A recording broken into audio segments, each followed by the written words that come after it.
Boa noite e bem-vindo ao Templo da Primeira Igreja Batista de Cruzeiro do Sul.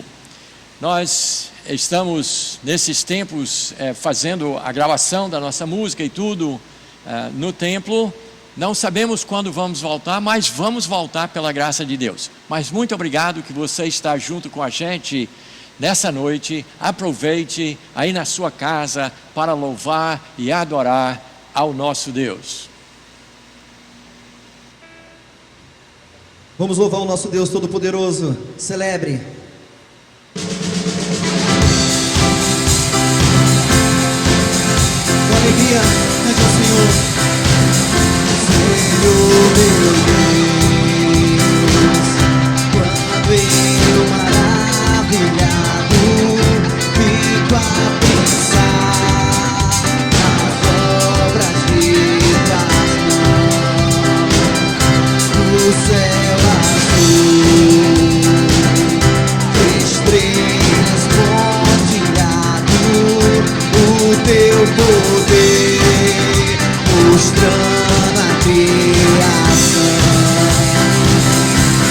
Então minha alma canta a ti, Senhor, quão grande és tu, quão grande és tu. Então minha alma canta a ti, Senhor, quão grande és tu, quão grande és tu,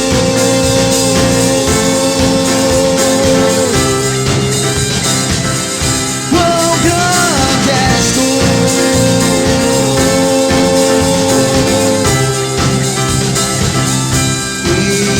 Pensar que Deus mandou seu filho para morrer na cruz em meu lugar e derramar seu precioso sangue pra me livrar da morte do pecado.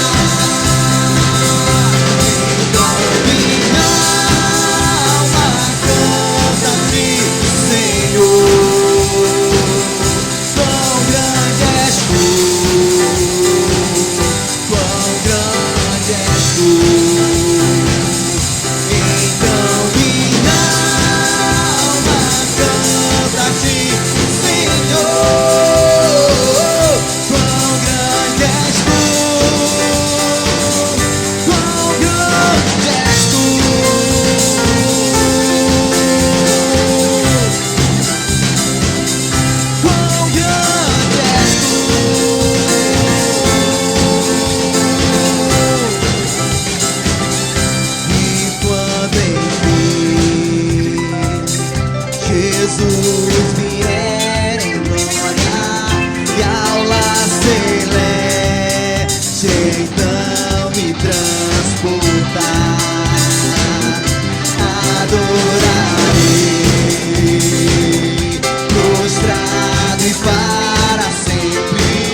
ao Senhor, digno de louvor, toda a honra e toda a glória.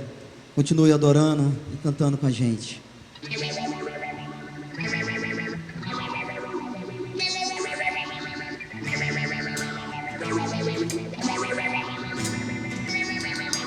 Um menino nasceu, como um filho se nos deu. E Ele é o próprio Deus que vive em mim. Debaixo de suas asas eu me escondi. E o seu nome é, diga bem alto, maravilhoso. Glória ao príncipe da paz. O céu começa a se abrir, toda a terra se dobrou a ti. Cristo, o Rei dos Reis, veio nos buscar. Leva-nos em tuas mãos, pelas portas da cidade.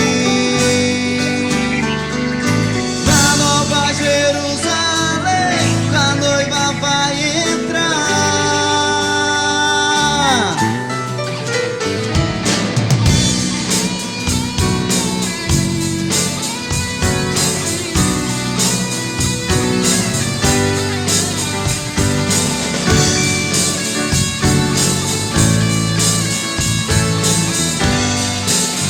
O menino, cante.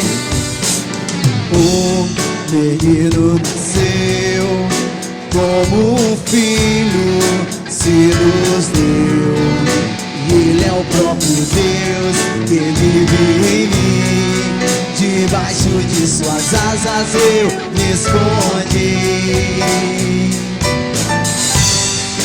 E o seu nome é, adore, maravilhoso. Glória ao príncipe da paz. E o céu começa a se abrir, toda a terra se dobrou a ti. Cristo, o Rei dos Reis, veio nos buscar. Leva-nos em tuas mãos, pelas portas da cidade. Na Nova Jerusalém, a noiva vai entrar. E o céu começa a se abrir, toda a terra se dobrou a ti. Cristo, o Rei dos Reis, veio nos buscar. Leva-nos em tuas mãos, pelas portas da cidade. E na Nova Jerusalém, a noiva vai entrar.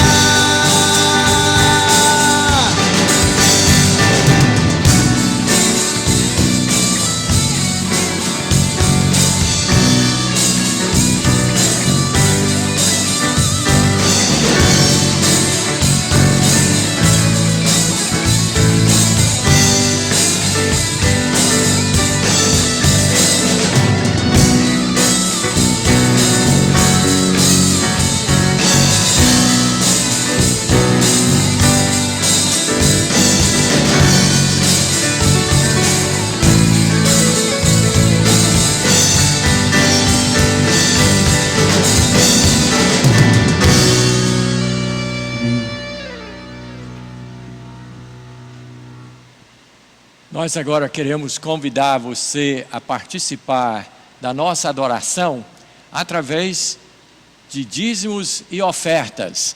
Nós vamos tentar fazer dentro dos nossos lares o mais parecido possível com os nossos cultos.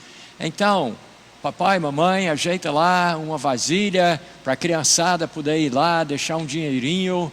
E aí nós vamos colocar na tela para todo mundo as contas da nossa igreja, para aqueles que queiram fazer uma transferência direta, mas também deixando bem claro que todos os dias da semana tem gente, a irmã Aline, a nossa secretária, está atendendo na igreja e você pode então deixar a sua oferta com ela. Então, mas aproveite agora, nós vamos cantar mais uma música. Durante essa música você dedica-se, prepara-se para a palavra que nós vamos trazer daqui a pouquinho, mas adore a Deus também através de dízimos e ofertas. Antes da nossa próxima música, o Guilherme vai nos dirigir numa palavra de oração. Oremos. Santíssimo Deus, eterno Pai, muito obrigado, Senhor, por estarmos aqui em Tua presença. Esteja abençoando a vida de cada um que está nos assistindo em casa, que cada um possa dar o seu melhor e que mais vidas possam ser transformadas através do Teu querer, Pai. Esteja abençoando o restante desse culto e a mensagem que vai ser levada. Muito obrigado por tudo e é em Teu nome que eu te peço e te agradeço. Amém. Vamos adorar o nosso Deus, vamos louvar.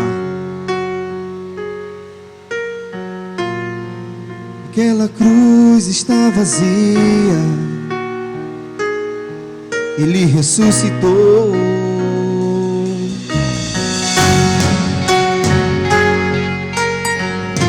Aí da sua casa você pode estar cantando. Adora o Senhor.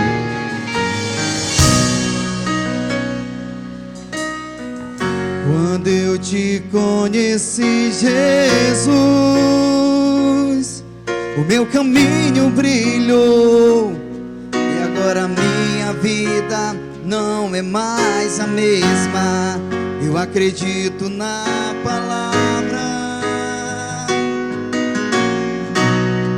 eu acredito no poder do Teu sangue, que me libertou da morte para a vida.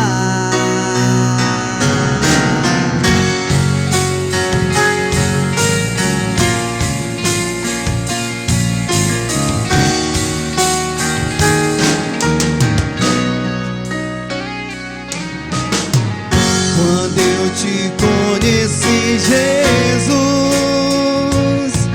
o meu caminho brilhou. E agora minha vida não é mais a mesma. Eu acredito na palavra, eu acredito no poder do Teu sangue, que me libertou da morte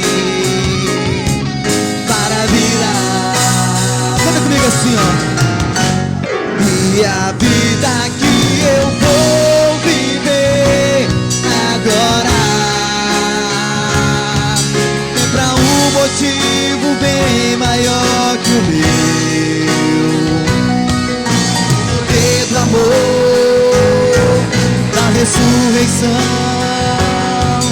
E aquela velha cruz está vazia agora. E a vida que eu vou viver agora é pra um motivo bem maior que o meu. O poder do amor, da ressurreição. E aquela velha cruz está vazia agora.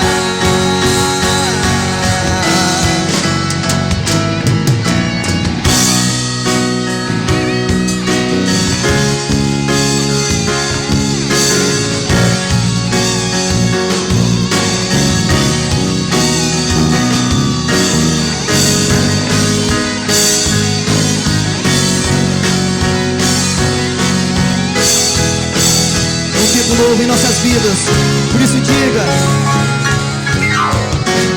e a vida que eu vou viver agora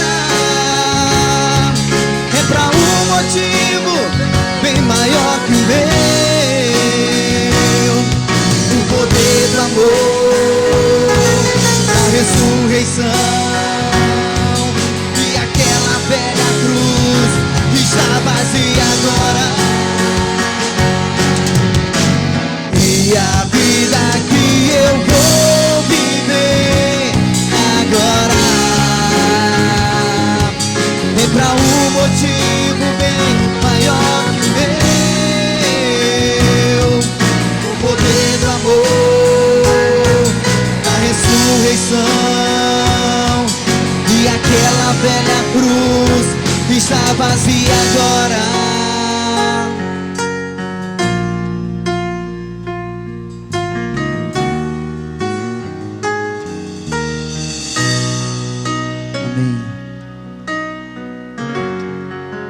Boa noite. Eu digo boa noite porque esse é o nosso culto da noite na Primeira Igreja Batista, de todos os domingos.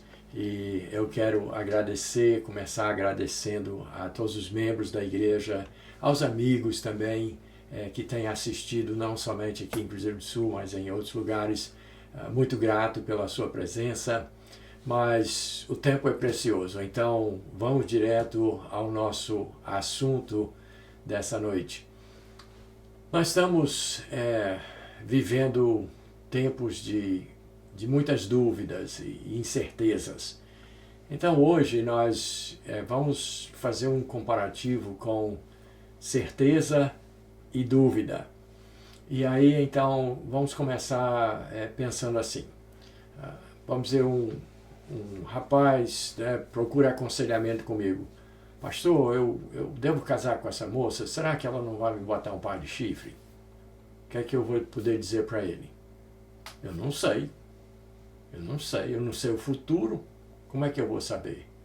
O que eu posso fazer com ele é aconselhar e dizer, rapaz, se você tem essa mentalidade, você não deve casar. Vamos dizer que é ela que vem e me pergunta assim, pastor, será que eu devo casar com esse rapaz? Ele é muito brincalhão, muito imaturo, não tem nada na cabeça.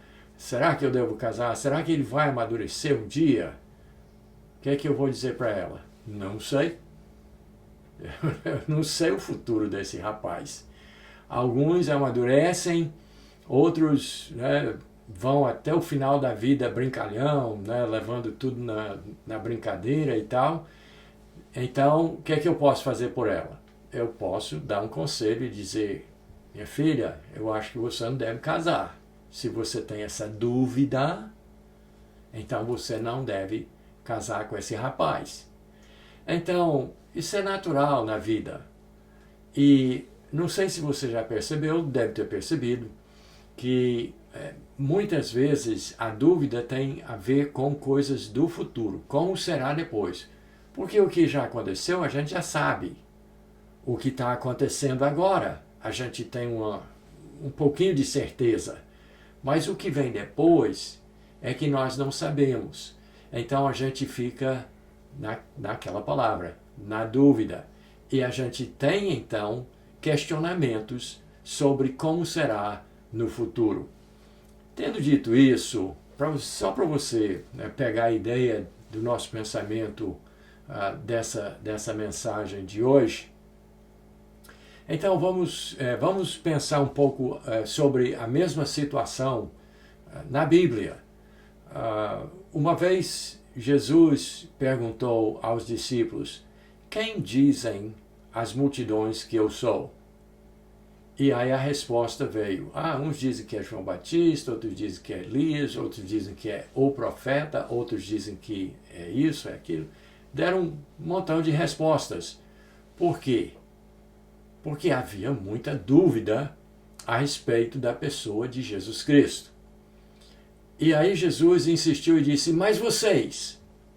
Quem que vocês dizem? E aí Pedro, em uma das poucas vezes que Pedro falou certo, não falou besteira, o apóstolo Pedro disse, tu és o Cristo. E então, quer dizer, ele deu uma resposta com convicção, com certeza de que ele sabia quem era Jesus. Mais tarde, esses mesmos discípulos, quando Jesus estava para ser assunto ao céu, naquele dia que ele estava em cima do monte com os apóstolos e a igreja reunida, e Jesus sabia que ele estava para subir na presença deles e sumir da presença deles e ir para o céu. Então, eles perguntaram, porque eles já tinham passado pelo ministério de Jesus, com todos os grandes feitos e milagres, já tinham passado pela experiência terrível do julgamento e da morte de Jesus, do sepultamento de Jesus, tinham estado com Jesus logo depois da ressurreição, estiveram com ele várias vezes depois, aí eles demonstraram a sua dúvida. E em Atos capítulo 1 eles perguntaram, Senhor, é esse o tempo que vais restaurar o reino a Israel? E aí Jesus nem respondeu. Jesus sabia e sabe, mas ele não respondeu a pergunta deles. Porque nem sempre é bom a gente ter as respostas para algumas dúvidas que nós temos. Então Jesus disse: eu não acabei de dar uma tarefa para vocês de voltar para a cidade, para Jerusalém, esperar a vinda do Espírito Santo e em seguida ganhar Jerusalém, Judeia, Samaria e levar o Evangelho até os confins da terra. E ele disse claramente, explicitamente: não vos compete saber os tempos e as épocas, isso pertence a Deus Pai. Então, vocês têm essa dúvida? Estão curiosos? Gostariam de saber? Mas eu não vou dizer. Eu sei, mas eu não vou dizer. Porque vocês têm um trabalho para esse momento que eu dei para vocês. Vocês precisam viver agora. Vocês não devem tentar viver o amanhã. Por que muita gente sofre de ansiedade? Por que muitas pessoas têm graves problemas, né, de nervosismo, de insegurança, de temor? Porque eles sofrem por antecipação. Eles pensam que uma coisa vai acontecer e como eles não sabem e não têm de onde derivar a resposta, então eles ficam angustiados e ficam se perguntando e tentando imaginar como é que vai ser. E isso não é bom. Há poucos dias, eu e minha esposa, nesses tempos que a gente está, né, dentro de casa, nós estamos de vez em quando assistindo um filme. E então a gente estava assistindo um filme sobre uma batalha no Pacífico durante a Segunda Guerra Mundial. E era baseado em fatos reais, com os personagens da época e tal.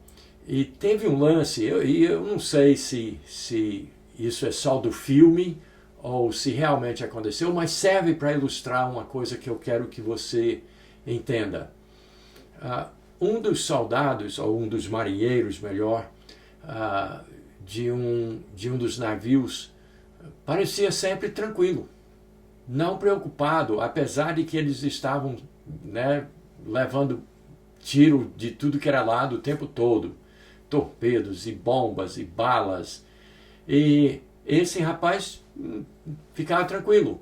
E o outro ficava com muito medo o tempo todo. E ele então chegou e perguntou àquele rapaz calmo: por que você não... qual é o seu segredo? Por que você consegue ficar calmo? Aí ele contou a seguinte história da vida da sua família. O avô dele era trabalhador em aço na construção de arranha-céu dentro de Nova York. Isso antes da guerra, antes da Segunda Guerra Mundial.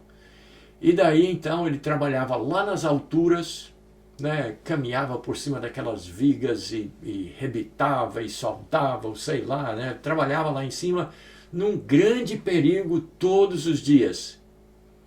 E aí um dia de domingo ele levantou, saiu de casa caminhando, indo para a igreja.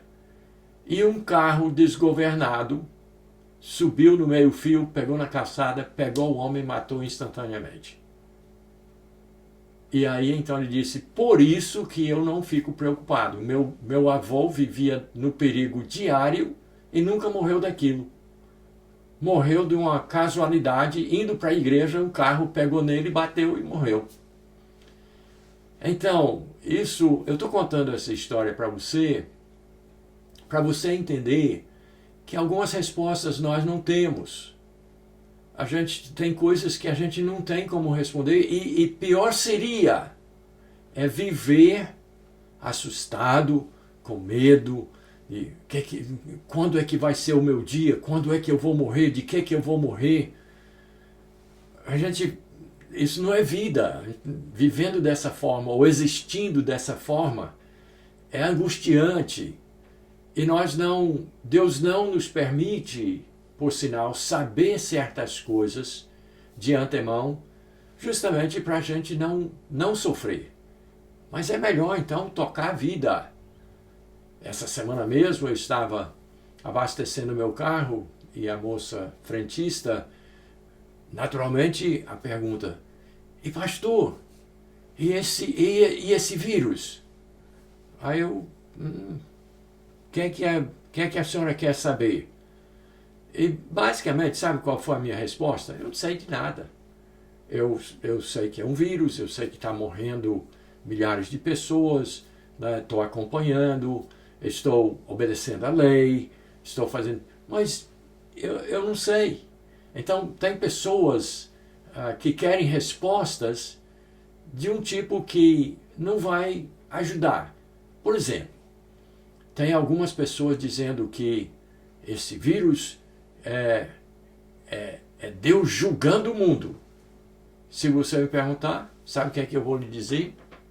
Não sei se é isso. Já pelo outro lado, tem outras pessoas dizendo assim: isso aí é o diabo querendo fechar as igrejas. É o diabo querendo bagunçar com o plano de Deus e fazer com que por onde as igrejas não possam mais abrir. Isso é um ataque satânico. E se você me perguntar, sabe o que é que eu vou dizer? Não sei. Aí você vai me dizer: mas pastor Miguel, o senhor está bem burrinho, hein? Não está sabendo de nada. Não sabe responder as perguntas das pessoas? Muita coisa eu não sei. Eu não sei qual vai ser o desfecho.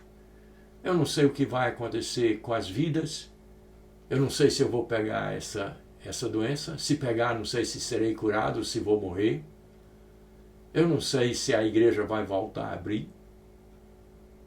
Eu não sei o que é que vai acontecer com a economia. Eu não sei do futuro.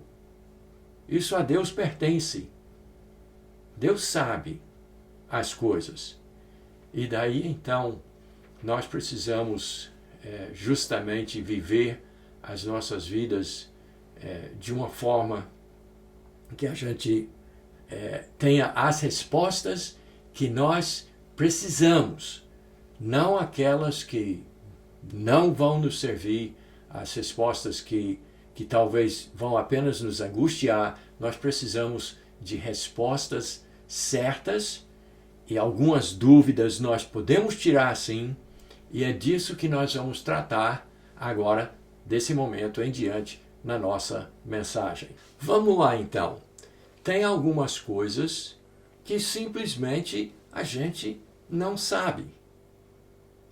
Mas tem algumas coisas que nós temos certeza.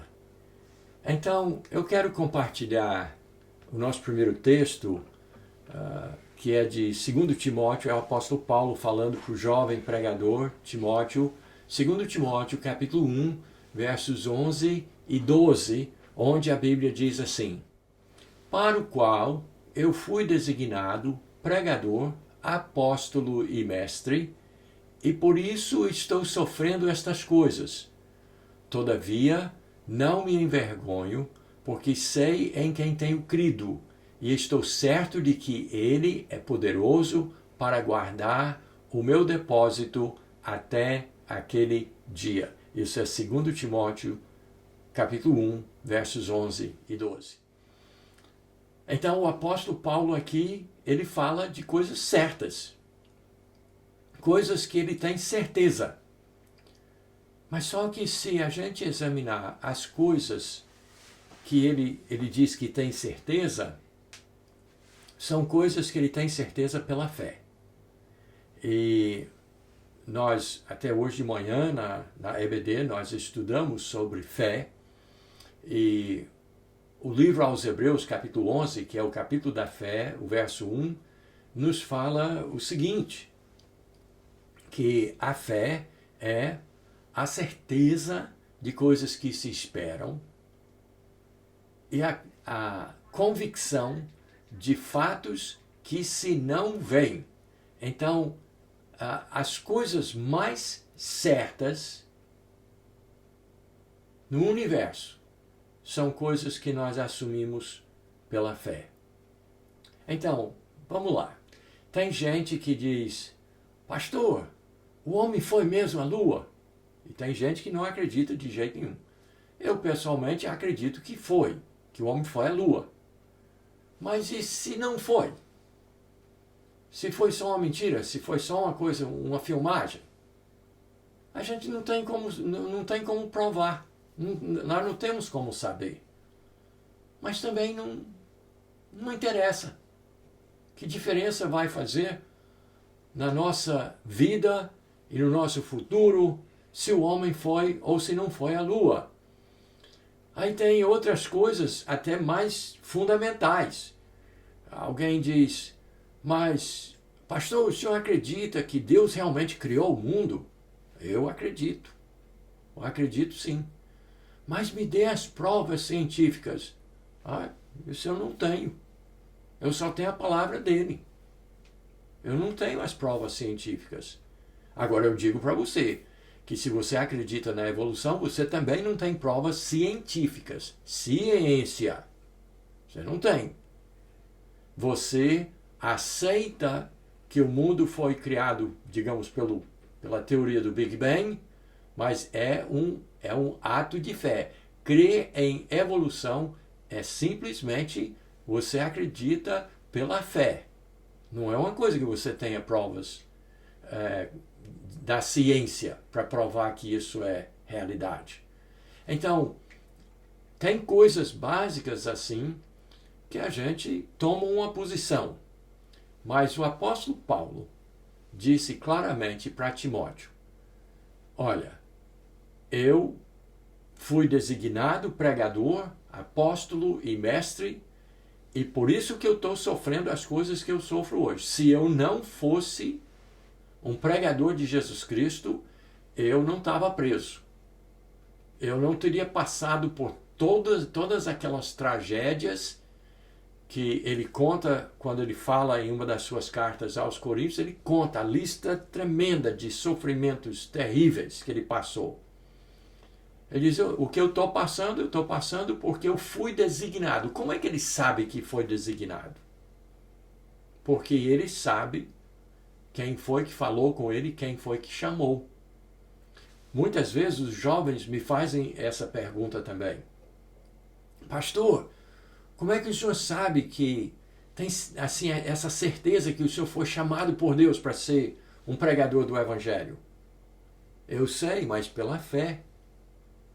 E o que é a minha vida hoje, vivendo em Cruzeiro do Sul, fazendo as coisas que eu faço junto ao meu povo amado, as críticas que a gente leva, as coisas, as bordoadas da vida, as doenças, eu tive várias doenças perigosíssimas, situações de perigo muitas vezes nas minhas viagens missionárias, eu não sei nem quantas vezes escapei da morte por aqui, mas se você perguntar se eu sei, eu sei. Agora, como é que eu vou explicar para você como eu sei? É uma questão de fé. Então ele continua e diz, estou passando pelo que estou passando, mas eu não me envergonho não. Eu não tenho aquela coisa de que, puxa vida, se eu tivesse seguido outro caminho, eu poderia estar vivendo uma vida muito melhor, poderia ser bem mais feliz. Faça isso não, gente. Ele diz, eu não me envergonho, tá bom. O que eu estou passando porque, aí ele diz, porque sei em quem tenho crido. E estou certo de que ele é poderoso para guardar o meu depósito até aquele dia. De que ele está falando? Ele diz, eu depositei a minha fé na pessoa de Jesus Cristo, que veio lá do céu, Deus encarnado, feito homem, que deu a sua vida na cruz, foi sepultado e ressuscitou para salvar a mim, e eu sei em quem tenho crido. E estou certo de que ele é poderoso para guardar esse depósito, essa confiança que eu coloquei em Cristo, ele vai guardar o meu depósito até aquele dia. E nós vamos falar daquele dia que é futuro ainda. Nós vamos falar daquele dia que Paulo fala aqui, que é um acontecimento fatal que vai acontecer, que é inevitável e que eu tenho certeza que vai acontecer. Mas tanto eu como o apóstolo Paulo e todos aqueles que são crentes em Jesus Cristo sabem cabalmente, certamente, mas sabem pela fé. Porque cientificamente nós não temos como provar nada disso. Mas nós temos certeza. E não temos dúvida. E daí até eu vou, né, me estender um pouquinho aqui e dizer para você, eu tenho certeza de que hoje eu sou um salvo em Jesus Cristo. Eu mereço? Não. O que eu mereço é ir para o inferno, porque eu sou um pecador. Então, é isso que eu mereço. Ser condenado eternamente, separado de Deus por toda a eternidade. Mas eu tenho certeza que sou um salvo em Jesus Cristo, porque Ele me disse que se eu creio nele, tenho presente a vida eterna. E ele explica ainda com mais detalhes em João capítulo 10, verso 28, ele diz que ninguém pode me arrebatar da sua mão. Ninguém pode me perder, nem eu, nem o diabo, nem ninguém, nem você, ninguém. Porque Ele é quem me segura. Ele é poderoso para guardar o meu depósito até aquele dia. Então, são coisas que a gente tem certeza, nenhuma dúvida, nenhuma, certeza plena, mas porque nós sabemos em quem temos crido. Bom, tendo falado tudo isso, eu quero ainda lhe explicar mais um texto da Bíblia que fala sobre coisas, sobre essa questão de certeza e dúvida. Quero convidar você agora a olhar o texto de Hebreus capítulo 9, os versos 27 e 28, onde diz assim: E assim como aos homens está ordenado morrerem uma só vez, e depois disto o juízo, assim também Cristo, tendo se oferecido uma vez para sempre para tirar os pecados de muitos, aparecerá segunda vez sem pecado aos que o aguardam para a salvação. Isso é Hebreus capítulo 9, versos 27 e 28. Tem muita coisa incerta nessa vida. Nós não sabemos do amanhã. Tem coisas que a gente gostaria, a gente faz que acontecesse, a gente faz planos, mas os melhores planos às vezes vão água abaixo.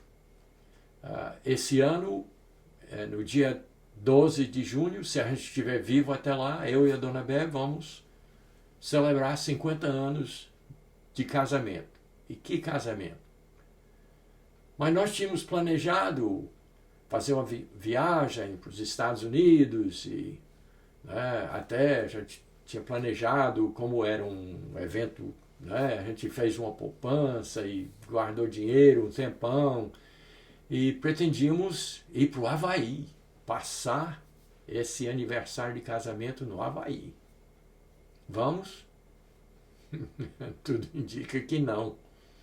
A gente fez os planos, compramos as passagens, fizemos as reservas de hotel, tinha todos os trechos planejados, um trecho de trem dentro dos Estados Unidos, outra parte de avião, outra parte de barco, tudo planejado.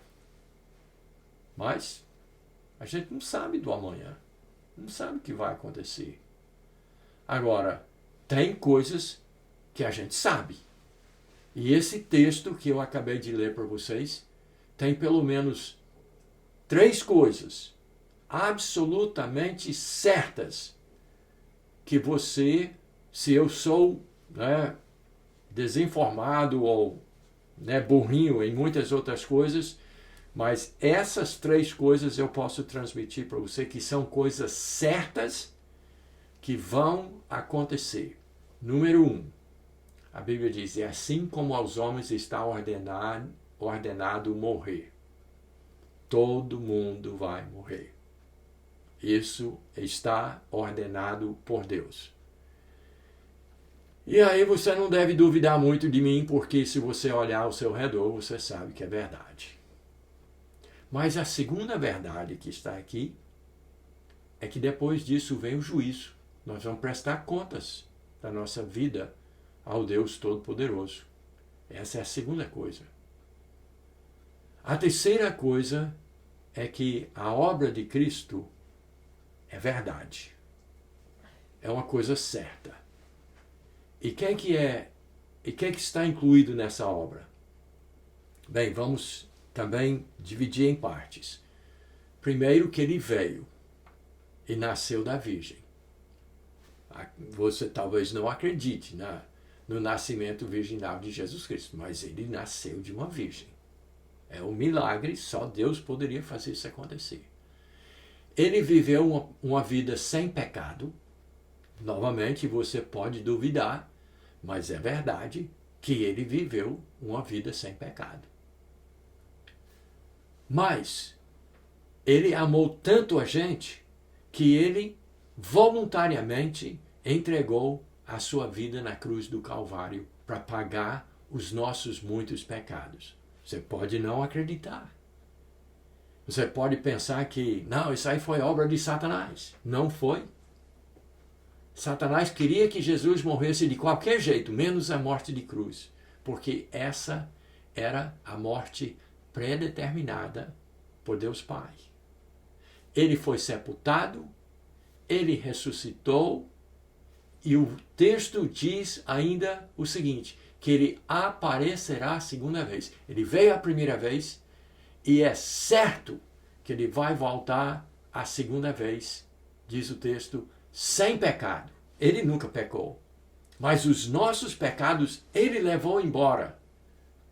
Ele despachou para a eternidade. Sumiram os nossos pecados com a morte, sepultamento e ressurreição de Jesus.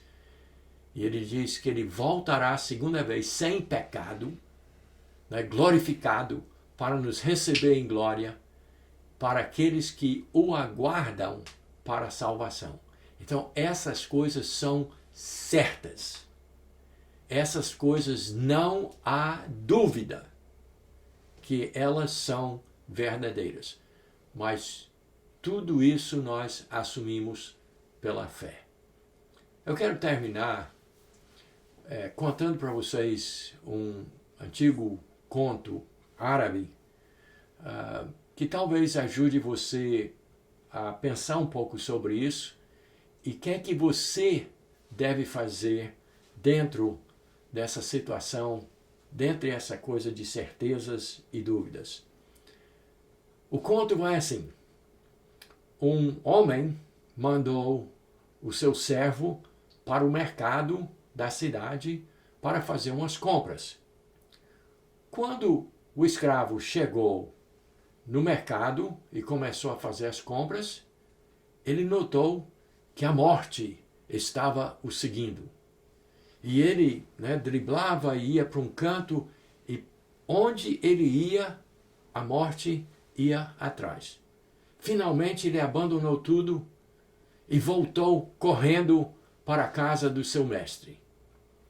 Quando então ele chegou, ele contou que a morte tinha perseguido ele no mercado. E o chefe dele então disse, pega o meu cavalo mais veloz e fuja da morte, vá para a cidade de Samara.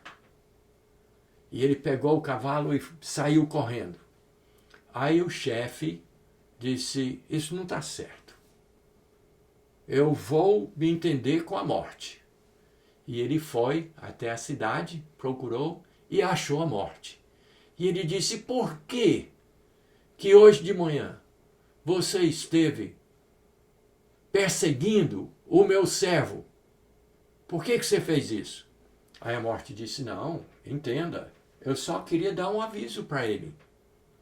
Eu não queria maltratá-lo, só queria dar um aviso para ele, que hoje à noite eu tenho um encontro com ele em Samara.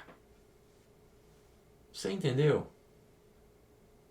As pessoas às vezes me perguntam, de que eu vou morrer? Será que eu vou morrer disso? Quando é que eu vou morrer? Tem data certa para morrer? Não é isso que você precisa perguntar. Não adianta, Deus não quer que você saiba a hora da sua morte. Ele não quer que você saiba como você vai morrer. O que Ele quer que você saiba é que você vai morrer. E sabendo disso, você precisa seguir para a segunda coisa do nosso texto de Hebreus. Você vai ser julgado. E se você for achado sem Cristo, que veio e morreu pelos nossos pecados, e conclama todos a aceitarem Ele por fé, como Salvador de suas almas, aqueles que não tiverem a cobertura de Jesus Cristo serão julgados e condenados. Então, quais são as certezas? Vamos morrer. Como, quando, de que? Ninguém sabe. Mas vamos morrer. Mas tão certo quanto a morte, nós vamos ser julgados. E além de sermos julgados, nós temos que estar em Cristo. Porque quem está em Cristo sabe em quem tem crido e sabe que Ele é poderoso para guardar o seu depósito até aquele dia. Que dia? Você notou que eu voltei lá para 2 Timóteo para falar o que Paulo falou. Aquele dia, Ele tem poder para guardar a minha alma, o meu depósito, a minha fé, a minha confiança nele até aquele dia. Que dia? O dia que fala aqui em Hebreus. O dia que Jesus voltar a segunda vez para nos buscar. Então essas coisas são certas. Eu tenho como provar cientificamente? Não. É uma questão de fé. Agora eu tenho que lhe perguntar: em quem está a sua fé? E se você está agora, nesse momento de tanta incerteza, nesse mundo de horror, mas a pergunta que você deve fazer não é as coisas de coronavírus, corrupção, quando é que as crianças vão voltar para a escola, quando é que o comércio vai abrir. Não, isso não é o que você deve estar preocupado. Você deve estar preocupado com a sua alma. Porque o quê? Um dia você vai morrer. Que seja agora ou que seja depois, vai morrer. Depois disso virá o juízo. E em que está a sua fé? Ou em quem está a sua fé? A minha está em Cristo, que é poderoso para guardar a minha alma até o dia que Ele voltar para me buscar. Isso é certo. Isso vai acontecer. Mas você precisa ter a certeza da salvação da sua alma. Então, por favor, coloque a sua vida nas mãos de Jesus Cristo. Pare de se preocupar tanto com as coisas desse momento e passe a pensar nas certezas que nós podemos ter do futuro em Jesus. Então, por favor, aceita Jesus o quanto antes, não deixe para depois, porque essas coisas são certas e não deixam dúvidas. Deus abençoe você e até a nossa próxima oportunidade.